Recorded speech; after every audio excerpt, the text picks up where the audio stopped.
روزتون بخیر. با آموزش پته دوزی کرمان همراه من باشید.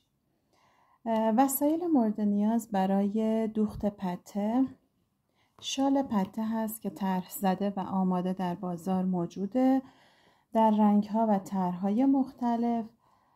نخ‌های گیاهی پته هست که هم به صورت فله‌ای موجوده توی بازار و هم به صورت قرقره‌ای، و نخ‌های شیمیایی و نخ‌های رنگی فانتزیمون، اینا توی بازار موجود هست. و سوزن پته دوزی که مخصوص پته دوزی هست و یه نخچین.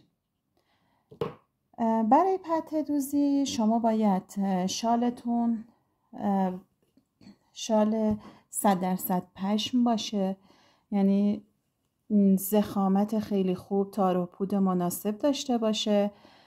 از این شالای نانو که پلاستیک داخلشون هست و توی بازار موجوده سعی کنید استفاده نکنید.